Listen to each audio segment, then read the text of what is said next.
pengguna anggaran ini ada ada di bawahnya ada kuasa pengguna anggaran, ada Kabid Min N1, kuasa pengguna anggaran, Kabid N minus N dan lain sebagainya, Kabid yang keberapa dan beberapa, ada kuasa pengguna anggaran. Nah, itu yang tadi kita diskusikan bahwa boleh menggunakan kuasa pengguna anggaran, boleh tidak pengguna anggaran, tapi kuasa pengguna anggaran adalah dilimpahkan sebagiannya. Ya, di bawah kuasa pengguna anggaran biasanya ada PPTK, pejabat pelaksana teknis kegiatan, ya kan? Nah, ini PPTK itu biasanya mengendalikan, melaksanakan kegiatan, melaporkan perkembangan pelaksanaan kegiatan, menyiapkan dokumen anggaran atas beban pengeluaran dan sebagainya. Nah, supaya lebih efektif, mungkin solusinya salah satunya adalah selain ada Permendagri 77 ini, mungkin juga ada SK dan DSK-nya itu disosialisasikan kepada seluruh orang-orang yang ada di kantor. Siapa PPK-nya, siapa PPTK-nya. Tapi yang dia harus digarisbawahi, beliau-beliau yang di SK-kan untuk menjabat menjadi pejabat PPK atau PPTK tetap perlu dibantu oleh tim, ya. Entah itu oleh bendahara, oleh stafnya dan lain sebagainya. Yang penting bagaimana cara bekerja samanya. Karena memang berat juga kalau sendirian. Ini contoh-contoh struktur SKPD, organisasi SKPD. Misalnya ada kepala SKPD, ada pengguna anggarannya, ada kabak TU-nya, kasubag TUK-nya, tata usaha, kemudian ada kuasa pengguna anggaran, PPTK-nya. Ini model 1. Ada model 2 juga seperti ini. Boleh semuanya seperti apapun boleh, tergantung kebijakan pimpinan masing-masing, ya. Siapa kebijakan siapa KPA-nya, siapa PPPK-nya, siapa PPTK-nya. Dan itu hak prerogatif kepala SKPD untuk menentukan PPTK-nya. Ya, kita yang tidak ditunjuk ya nggak apa-apa lah, malah seneng lah.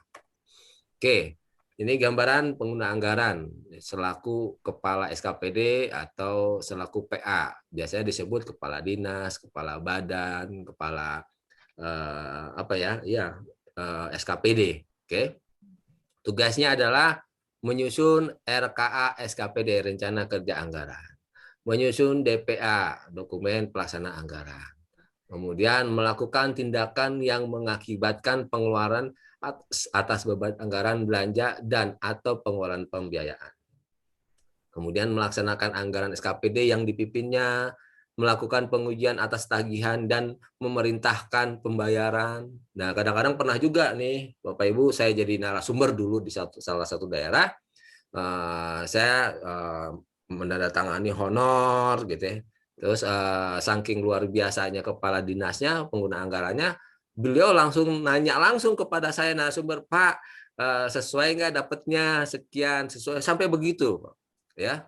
Itu wajar lah kepala SKPD nanya begitu, karena memang beliau penanggung jawab di masing-masing SKPD.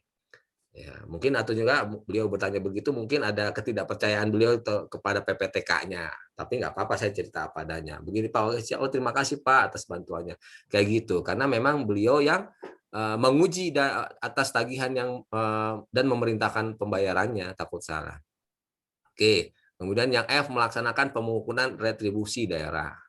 Kemudian mengadakan ikatan perjanjian kerja sama dengan pihak lain dalam batas anggaran yang telah ditetapkan.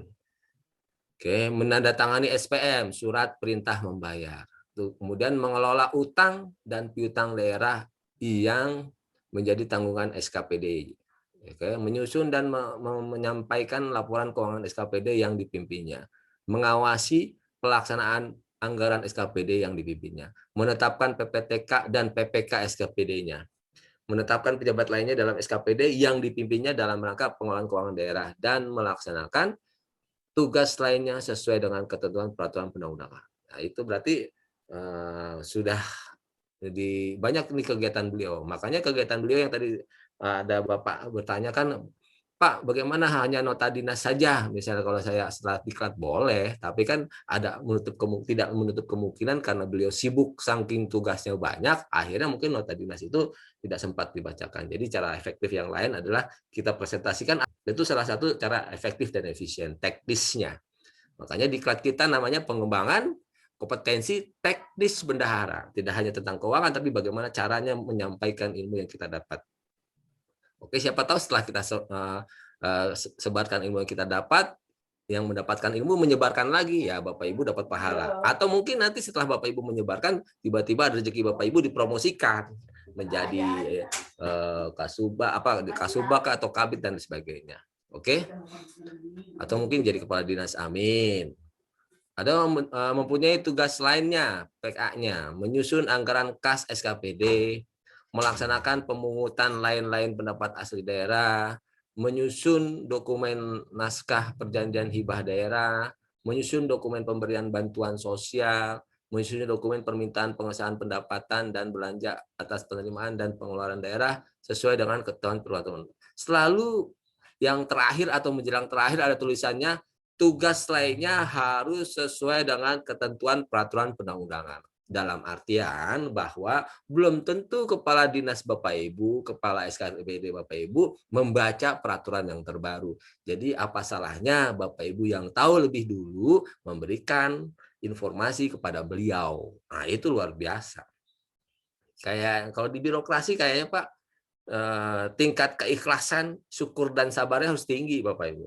Jadi Bapak Ibu juga harus ikhlas memberikan ilmu kepada pimpinan yang mungkin menurut Bapak Ibu kemampuannya belum mumpuni. Sama, kita juga harus ikhlas kepada mungkin kepala daerah-daerah lain yang kepala daerahnya dulunya pemain sinetron atau artis, ya kita harus ikhlas memberikan pengetahuan. Dan Bapak Ibu juga harus ikhlas bagaimana supaya anggota dewan juga memahami. Ya, jangan dibiarkan karena terus terang banyak di daerah lain anggota dewan sebagai wakil rakyat yang backgroundnya sama sekali mungkin tidak beririsan dengan pemerintahan, sehingga kita harus saling menguatkan sebagai mitra untuk mencapai tercapainya visi misi kepala daerah. Kemudian yang terakhir, menyusun dan menyampaikan laporan keuangan SKPD yang dipimpinnya kepada PPK selaku BUD.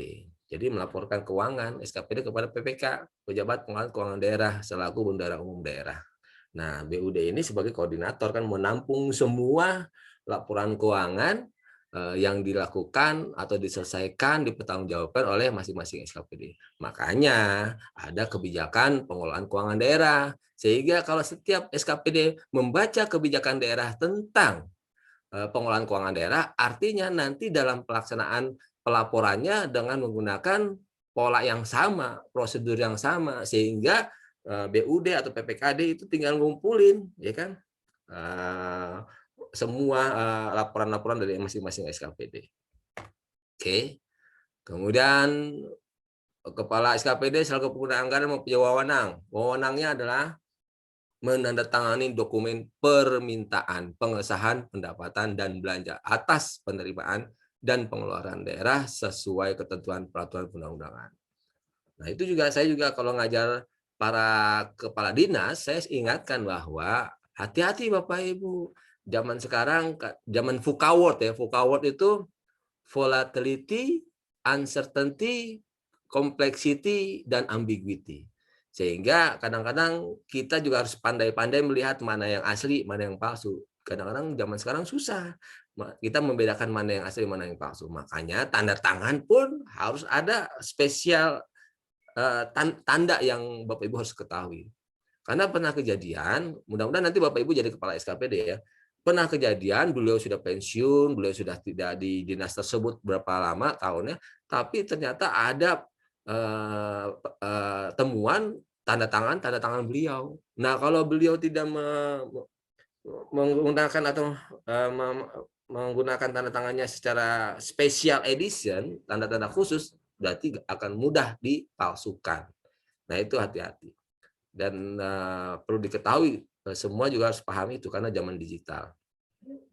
Kemudian kepala SKPD juga menandatangani dokumen naskah perjanjian hibah daerah, menandatangani dokumen pemberian bantuan sosial, menetapkan pejabat lainnya dalam SKPD yang dipimpinnya dalam rangka pengelolaan keuangan daerah, menetapkan pembantu bendahara penerimaan, pembantu bendahara pengeluaran dan pembantu bendahara pengeluaran, pembantu sesuai ketentuan peraturan perundang-undangan, sesuai peraturan perundang-undangan.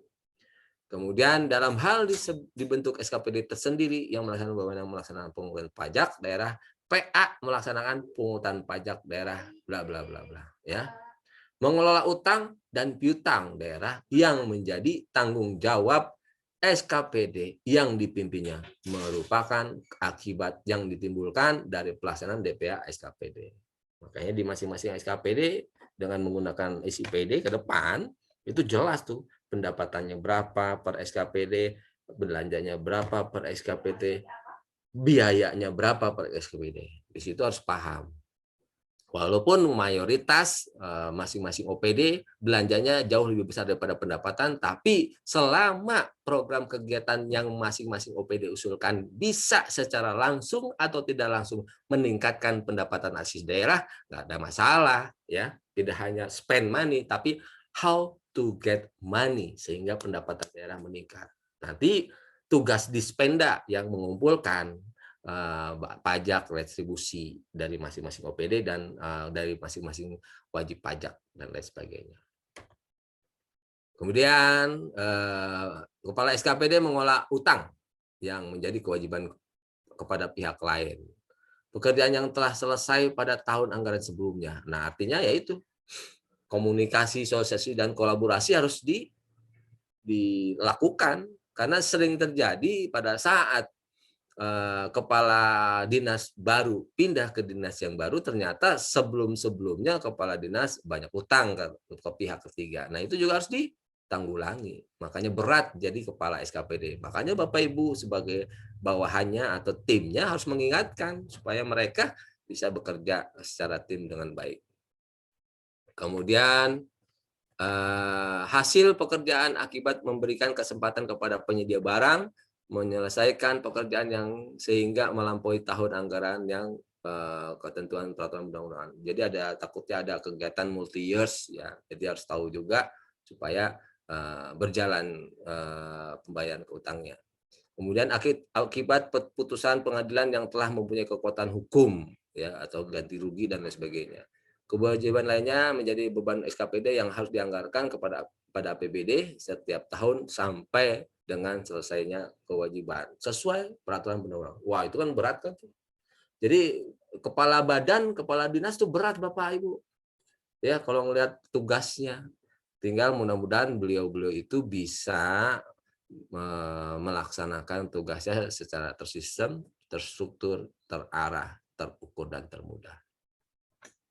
Kemudian beliau juga kepala dinas juga atau kepala badan mengelola piutang daerah yang menjadi hak daerah sebagai akibat perjanjian dan berkaitan berdasarkan ketentuan peraturan perundang-undangan. Ingat, saya ulangi, jika Bapak Ibu mencari peraturan perundang-undangan yang terbaru dan berlaku, carilah di Google Search, tinggal tulis JDIH, Jaringan Dokumen Informasi Hukum, spasi kementerian apa, spasi provinsi mana, spasi kabupaten kota mana. Nah, itu biasanya langsung linknya ke biro hukum atau bagian hukum masing-masing daerah yang kita tuju atau masing-masing kementerian yang kita cari. Oke. Dalam hal mengadakan ikatan untuk mengadakan barang dan jasa, PA bertindak sebagai pejabat pembuat komitmen. Nah, tadi yang ditanyakan oleh Ibu ya, PPKOM. Nah, jadi melekat beliau. Pengguna anggaran kepala dinas atau kepala badan itu sebagai PPKOM ya, sesuai dengan peraturan perundang-undangan. PA yang bertindak sebagai PPKOM dapat dibantu oleh pegawai yang memiliki kompetensi sesuai dengan bidang tugas pejabat membuat komitmen agen pengadaan sesuai ketentuan. Nah, itu yang tadi saya jawab juga pertanyaan awal tadi, bahwa PPKOM belum tentu semua PPKOM memahami tentang atau mempunyai kompetensi tentang pengadaan barang dan jasa. Jadi beliau sebagai penanggung jawab tertinggi juga harus bisa memaksimalkan kemampuan leadership-nya sehingga beliau mencari atau memberikan pendidikan kepada bawahannya tentang sertifikasi barang dan jasa. Biasanya LKPP. Nah, disitulah tugasnya. Mudah-mudahan di setiap SKPD ada orang-orang yang mempunyai sertifikat itu. Dan ke depan kalau nggak salah persyaratan jadi eselon 2 harus mempunyai sertifikat itu kalau nggak salah ya ke depan. Tapi proses ya, beradaptasi. Walaupun mungkin kenyataannya masih banyak kepala dinas kepala badan yang belum punya sertifikat, ya itu nggak apa-apa karena yang mengangkat beliau adalah kepala daerah, dan kepala daerah adalah pemegang kekuasaan tertinggi keuangan di daerah. Jadi nggak apa-apa. Di mana-mana ada sisi politisnya, ada sisi subjektivitasnya, walaupun objektivitasnya diharapkan lebih besar. Tapi ya itulah keadaan di lapangan, memang kita tidak bisa protes apa yang sudah di-SK-kan oleh kepala daerah sebagai PA. PA bertanggung jawab atas pelaksanaan tugas dan wewenangnya kepada kepala daerah melalui sekretaris daerah. Jadi segala sesuatu yang kepala dinas laporkan, kepala badan laporkan, harus koordinasi melalui sekda, ya idealnya gitu, karena sekda itu koordinator SKPD di daerah masing-masing. Berdasarkan pertimbangan beban kerja, sekretaris daerah dapat melimpahkan pada biro dan untuk provinsi dan kepala bagian untuk kabupaten kota selaku KPA untuk melakukan pengelolaan keuangan. Nah, ini ada kuasa pengguna anggaran. Kuasa pengguna anggaran adalah yaitu yang posisinya ada di bawah pengguna anggaran. PA dapat melimpahkan sebagian kewenangan kepada kepala unit SKPD selaku kuasa pengguna anggaran. Dan bahasanya dapat nih Bapak Ibu, dapat. Kalau enggak juga nggak apa-apa selama PA-nya mampu tanpa ada KPA. Itu artinya. Dan bahasa-bahasa hukum ini untuk mempermudah pelaksanaan di lapangan, ya. Jadi boleh ada KPA, boleh enggak, selama PA-nya mampu silakan, ya kan? Pelimpahan kewenangan berdasarkan pertimbangan besaran anggaran kegiatan atau subkegiatan, lokasi dan atau rentang kendali. Nah, itulah biasanya alasan-alasannya diangkat KPA, ditunjuk KPA untuk diberikan kewenangan oleh PA adalah berdasarkan pertimbangan besaran anggaran kegiatan dan subkegiatan. Misalnya terlalu banyaknya anggaran atau terlalu banyaknya kegiatan atau subkegiatan sehingga PA nggak mampu untuk mengelola sendiri. Bendahara juga nggak mampu untuk mencairkan sendiri, kan akan agak kesulitan nanti, makanya dibutuhkan KPA. Atau juga lokasinya jauh, makanya kadang-kadang ada dinas yang ada UPTD-nya, unit pelaksana teknis kegiatannya di masing-masing, ya kan? Kayak misalnya kepala dinas kesehatan, UPD-nya ada puskesmas dan lain sebagainya, ada klinik dan lain sebagainya. Dan atau rentang kendali, ya rentang kendali ya jauh ya, banyak kayak jauh daerahnya, geografisnya dan lain sebagainya. Itu alasannya. Tapi ingat di sini ada tulisannya PA dapat, boleh iya, boleh tidak, tergantung kemampuan daerah atau PA masing-masing. Ya, beda kalimatnya. PA harus melimpahkan, nah itu berarti harus ada. Kalau dapat ya boleh iya, boleh tidak. Oke. Kemudian ada pertimbangan besaran anggaran kegiatan subkegiatan dilakukan oleh SKPD yang mengelola besaran anggaran kegiatan subkegiatan, ya. Kegiatan yang kriteria ditetapkan oleh kepala daerah. Semuanya ketetapan kepala daerah. Pertimbangan lokasi dan atau rentang kendali dilakukan terhadap SKPD yang membentuk cabang dinas, unit pelaksana teknis daerah, dan atau kelurahan sesuai dengan ketentuan peraturan perundang-undangan. Nah, itu biasanya ada SOTK di masing-masing daerah ya. Ya, ETK. Kemudian struktur organisasi kegiatan. Pelimpahan sebagian kewenangan ditetapkan oleh kepala daerah atas usul kepala SKPD. Jadi pelimpahannya itu ditetapkan oleh kepala daerah, tapi usulannya dari SKPD dengan alasan-alasan yang masuk akal, dapat diterima oleh kepala daerah. Jadi setiap usulan masing-masing kepala SKPD argumennya harus kuat. Kenapa harus dibuat KPA? Alasannya apa? Ya biasanya alasannya itu rentang kendali, kebesaran anggaran, dan lokasi. Oke. Pelimpahan sebagian kewenangan meliputi melakukan tindakan yang mengakibatkan pengeluaran atas beban anggaran belanja, melaksanakan anggaran, ya, melaksanakan anggaran unit SKPD yang dipimpinnya, melakukan pengujian atas tagihan yang memerintahkan pembayaran, mengadakan ikatan perjanjian kerjasama dengan pihak lain atau dalam batas anggaran yang telah ditetapkan, melaksanakan pemungutan retribusi daerah, mengawasi pelaksanaan anggaran menjadi tanggung jawabnya, dan melaksanakan tugas KPA lainnya sesuai dengan. Nah, itu misalnya PA pengguna anggaran misalnya tidak punya sertifikat barang dan jasa. Beliau bisa mengangkat KPA dengan alasan KPA tersebut mungkin memiliki sertifikat barang dan jasa. Walaupun misalnya KPA-nya juga tidak punya sertifikat barang dan jasa, tidak ada salahnya tetap melibatkan staf yang sudah memiliki sertifikat itu. Ingat Bapak Ibu, terkadang ada staf yang mungkin dia itu nggak mau nunggu disuruh diklat, tapi dia menyisihkan uangnya sendiri untuk mengikuti diklat tersebut untuk keperluan beliau sendiri.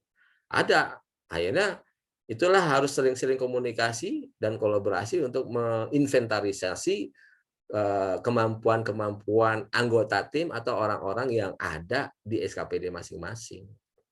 Tinggal Bapak Ibu mengingatkan masing-masing kepegawaian untuk menginventarisir siapa saja, perlu diklat apa saja. Nah, kebenaran sekarang ini saya membimbing 10 kepala daerah itu, sebenarnya 10 kepala daerah itu dalam rangka untuk meningkatkan kompetensi sumber daya manusia di daerah masing-masing. Di situ mereka dibuat rencana aksi selama 5 tahun ke depan. Tapi rencana aksi itu yang mereka lakukan ya udah sesuai dengan RPJMD yang sudah disepakati oleh anggota dewan, ya kan? Tetapi yang kita ambil hanya yang beririsan dengan pengembangan sumber daya manusia. Jadi di situ apa namanya? Kompilasi masing-masing SKPD mengajukan kegiatan diklat apa yang dibutuhkan apa, nanti tinggal BKPSDM yang menampung dan mudah-mudahan di ACC sama TAPD atau Bendara Umum PPKD untuk dialokasikan. Tapi ingat skala prioritas gitu. Memang dari hulu dan sampai hilir itu harus benar-benar terintegrasi, ya. Hulu hilir harus terintegrasi dan mudah-mudahan akhirnya kemarin kalau nggak salah Bapak Ibu belajar tentang integritas kan, tidak hanya integrasi, jadi integrasi yang integrasi yang mempunyai integritas. Jadi prinsip, jadi cara kerja juga perlu diterapkan. Ada kalimat 3 yang bagus. Kita harus memiliki integritas, kecerdasan, dan energi. Integritas itu ya kita memiliki kompetensi profesional dan punya prinsip, kita melakukan apa yang kita ucapkan, melakukan segala sesuatu sesuai dengan peraturan perundang-undangan, itu intinya dari integritas. Kalau kita punya keintegritas, alhasil nanti kecerdasan dan energi kita untuk kebaikan. Nah, yang bahayanya kalau Bapak Ibu tidak punya integritas, akhirnya kecerdasan dan energi Bapak Ibu untuk menghancurkan. Nah, itulah kita butuhnya integritas dari masing-masing individu dalam rangka meningkatkan pelayanan kepada masyarakat. Kemudian ada lagi, dalam melaksanakan tugas KPA bertanggung jawab kepada PA. Ya. Dalam hal kewenangan pemungutan pajak daerah dipisahkan dari kewenangan SKPKD, PA dapat melimpahkan kewenangannya memungut pajak daerah kepada KPA. Di sini sudah ada kata dapat nih, ya. Saya tandain ya, KPA dapat. Nah, ini ada kata dapat. Dapat itu boleh iya, boleh enggak, ya kan? Boleh iya, boleh enggak. Kemudian dalam hal PA ya, melimpahkan sebagian kewenangannya kepada unit SKPD selaku KPA, KPA menandatangani SPMTU, surat perintah membayar tambah uang, dan SPM LS, surat perintah membayar langsung. Nah, itu nanti pertemuan berikutnya akan kita bahas ya. Ini tentang kelembagaan dulu. Dalam hal mengadakan ikatan untuk pengadaan barang dan jasa, KPA bertindak sebagai pejabat pembuat komitmen. Tuh, sesuai dengan ketentuan peraturan undang-undangan. Terjawab tadi kan, KPA bertindak sebagai pembuat komitmen, ya, dilimpahkan sebagian. Yang tadi terjawab ya. Ya. KPA merangkap pengadaan barang dan jasa, ya. KPA bertindak sebagai pembuat komitmen, ya. Jadi artinya yang tadi saya sampaikan, hak prerogatif kepala daerah memilih pengguna anggaran atau kepala SKPD. Itu hak prerogatif beliau. Biasanya kepala daerah memilih orang-orang yang punya kompetensi dan kedekatan emosional, ya.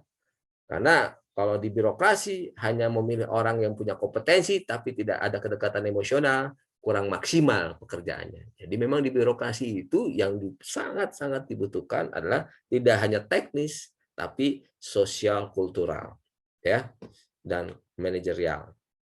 Oke. KPA yang merangkap sebagai pejabat pembuat komitmen dapat dibantu oleh pegawai yang memiliki kompetensi sesuai dengan bidang tugas pejabat pembuat komitmen. Nah, itu yang tadi saya bilang, ya. Jadi KPA juga bisa berkolaborasi kepada staf yang sudah mempunyai sertifikasi atau punya kemampuan. Banyak kok sekarang. Banyak sekali LKPP lagi laku keras kalau nggak salah sekarang, ya. Karena persyaratan-persyaratan ke depan katanya minimal ke depan diharapkan ke pengguna anggaran kepala SKPD harus memiliki sertifikat itu. Makanya staf-staf juga siapa tahu suatu saat dia bisa menjadi kepala dinas kan. Dari sekarang mereka belajar itu. Oke. Ini ada dalam hal terdapat unit organisasi bersifat khusus, KPA mempunyai tugas, ya kan? Menyusun RK unit organisasi bersifat khusus, menyusun DPA unit organisasi bersifat khusus, melakukan tindakan yang mengakibatkan pengeluaran atas beban anggaran belanja dan atau pengeluaran pembiayaan, kemudian melaksanakan anggaran pada unit organisasi bersifat khusus yang dipimpinnya, kemudian melakukan pengujian atas tagihan dan memerintahkan pembayaran, kemudian melaksanakan pemungutan retribusi, mengadakan ikatan janji, hampir sama semua ini sebenarnya. Hampir sama tugasnya antara PA dan KPA hampir sama, cuman bedanya KPA membantu PA sebagai diberikan kewenangan pelimpahan kerjaannya. Oke. Mengelola utang juga, menyusun dan menyampaikan laporan keuangan juga, mengawasi pelaksanaan anggaran pada unit organisasi bersifat khusus, menetapkan PPTK dan PPK unit SKPD. Jadi ada PPK unit, ada PPTK unit. Nah, itu harus di-SK-kan. Ya. Kemudian menetapkan pejabat lainnya dalam unit organisasi bersifat khusus yang dipimpinnya dalam rangka mengelola keuangan daerah. Nah, yang saya harapkan nih setelah kita ketemu tentang pertemuan hari ini, mudah-mudahan Bapak Ibu besok sudah menginventarisir nih, ya, struktur organisasinya di sana. Di kecamatan misalnya, siapa PA-nya? Tulis namanya. Siapa PPK-nya? Siapa KPA-nya? Kuasa pengelola anggaran, tulis namanya. Siapa PPK-nya? PPKD-nya. Kemudian siapa PPTK-nya? Saya yakin Bapak Ibu ada yang belum hafal orang-orang yang bertanggung jawab sesuai jabatan-jabatan tersebut. Nah, sekarang dirubah bisanya bagaimana supaya Bapak Ibu memahami dan mengenal orangnya supaya ada kedekatan emosional. Dan dengan diketahuinya nama-nama pejabat tersebut, Bapak Ibu bisa komunikasi. Sekarang kita masuk ke pejabat pelaksana teknis kegiatan. Ya. Pejabat pelaksana teknis kegiatan PPTK. Banyak lagi. Istilah-istilah banyak nih, sehingga sekali lagi jangan Bapak Ibu hafal ya. Ya, tapi contek dan contek karena Bapak Ibu bukan dalam rangka sebagai mahasiswa atau pelajar, tapi nanti pada saat bekerja ya, tapi dalam rangka memberi pelayanan sesuai dengan peraturan perundang-undangan yang berlaku. Artinya peraturan perundang-undangan yang berlaku minimal itu ada 100 halaman. Oke. Ada PPTK. Nah, keterangannya PPTK diangkat oleh oleh PA atau KPA yang ditetapkan oleh PA dan KPA pada SKPD atau unit SKPD. Ya. Makanya ada namanya pejabat pelaksana teknis kegiatan di SKPD, ada juga pejabat pelaksana teknis kegiatan di unit SKPD. Ya. PPTK bertugas membantu tugas dan wewenang PA dan KPA. Nah, yang kayak gini-gini, nah makanya sering terjadi di lapangan nih Pak. Banyak protes dari level menengah ke bawah, banyak protes. Aduh, ini sama aja semuanya saya ngerjain, bukan pimpinan. Nah, itu banyak komplain kayak gitu. Ternyata itu salah, ya. Kerjakan saja, memang itu, karena kita diberi wewenang, ya. Dan dulu pada saat saya jadi bendahara, pada saat saya masih staf, itu saya diberi, apa ya, ilmu dan pengalaman dari orang tua saya. Dan kalau misalnya pimpinan menyuruh Denny, jawabnya cukup siap, siap, siap saja. Udah, tinggal kerjakan, kerjakan, dan kerjakan. Jangan banyak pertimbangan. Karena bisa jadi, kenapa pimpinan mempercayai kita, karena pertama, kita dianggap mampu. Kedua, mungkin kita dikaderkan untuk dipromosikan. Tapi kalau kita ngeluh atau menolak, wah susah. Kadang-kadang itulah yang saya bilang tadi, yang dipilih orang yang punya kedekatan emosional, bukan orang yang pendidikannya tinggi. Beda Bapak Ibu di birokrasi sama di swasta. Kalau di swasta, walaupun kedekatan emosionalnya nggak maksimal, tapi dia bisa menciptakan profit untuk organisasi, tetap dipakai. Kalau di swasta tuh ya. Kalau di swasta, walaupun mungkin ke kantor jarang, ataupun walaupun mungkin ke kantor pakai celana pendek, tetapi dia bisa menghasilkan penjualan atau pendapatan dan profit organisasi, tetap dipertahankan. Itu di swasta tuh Pak. Tapi kalau di birokrasi, kayak gitu-gituin mental. Karena memang dipilih kedekatan emosional. Ada etikanya. Makanya ada yang namanya pelajaran etika publik, pelayanan publik, dan sebagainya. Itu ya Pak. Kita harus memahami itu, budaya di Indonesia seperti itu. Jadi tingkatkan kedekatan emosional kepada pimpinan, insya Allah nanti Bapak Ibu dapat yang terbaik ke depannya. Oke, di sini saya bacakan tugas PPTK, Pejabat Pelaksana Teknis Kegiatan. Dalam membantu tugas dan wewenang PA dan KPA meliputi mengendalikan dan melaporkan perkembangan pelaksanaan teknis kegiatan dan subkegiatan SKPD atau unit SKPD. Ya. Kemudian menyiapkan dokumen dalam rangka pelaksanaan anggaran atas beban pengeluaran pelaksanaan kegiatan dan subkegiatan, dan menyiapkan dokumen pengadaan barang dan jasa pada kegiatan subkegiatan SKPD unit SKPD sesuai ketentuan peraturan perundang-undangan yang mengatur mengenai pengadaan barang dan jasa. Berarti Bapak Ibu juga harus nanti kepala SKPD PPTK juga harus paham barang dan jasa. Ya. Nah itu. Nah, terkadang juga di lapangan yang saya lihat memang lebih banyak yang bekerja level menengah ke bawah. Ya memang begitulah budaya kerjanya. Makanya selama kita belum jadi menengah ke atas, ya harus terima ya apa yang ditugaskan pimpinan. Dan terkadang saya lihat ya kebanyakan, mohon maaf, kebanyakan yang bekerja di birokrasi yang malah tenaga honorer ya.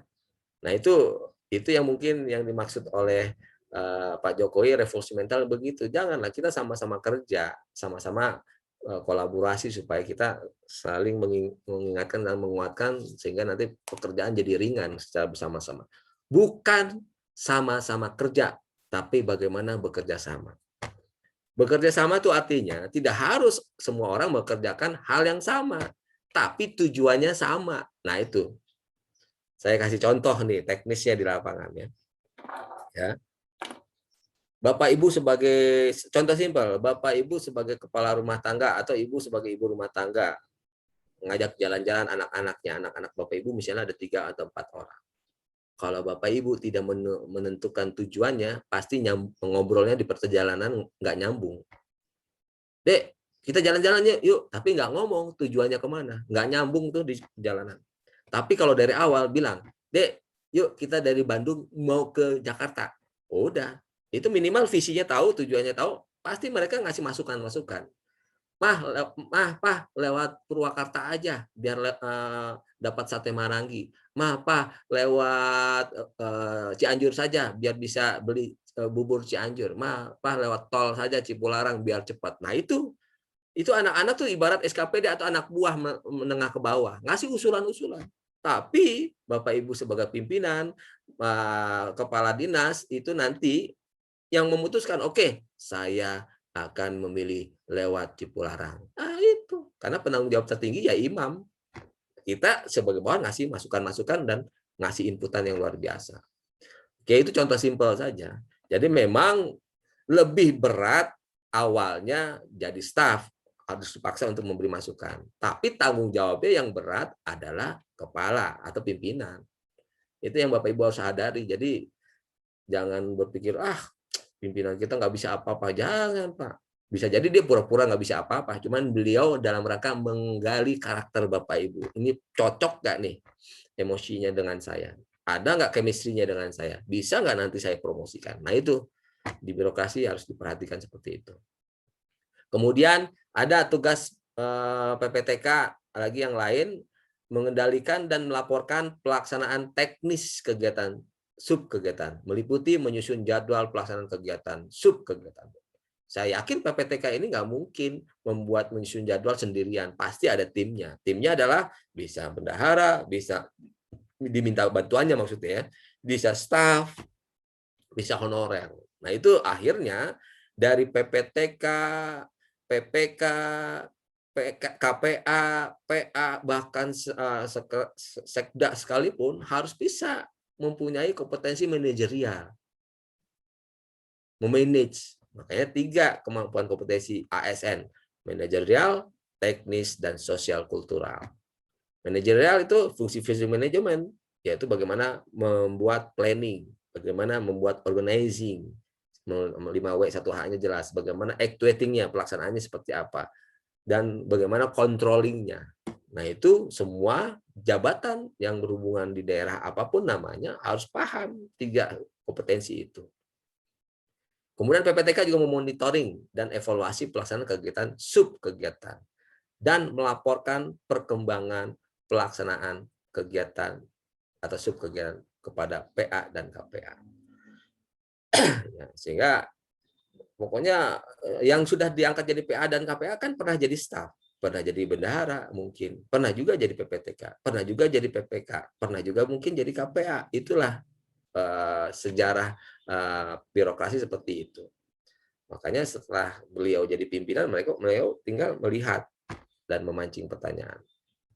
Kemudian tugas PPTK lainnya menyiapkan dokumen dalam rangka pelaksanaan anggaran atas beban pengeluaran pelaksanaan kegiatan sub kegiatan, meliputi menyiapkan laporan kinerja pelaksanaan kegiatan, menyiapkan dokumen administrasi pembayaran sesuai dengan persyaratan dan ditetapkan dalam peraturan perundang-undangan, menyimpan dan menjaga keutuhan seluruh dokumen pelaksanaan. Nah ini menyimpan dan menjaga keutuhan seluruh dokumen.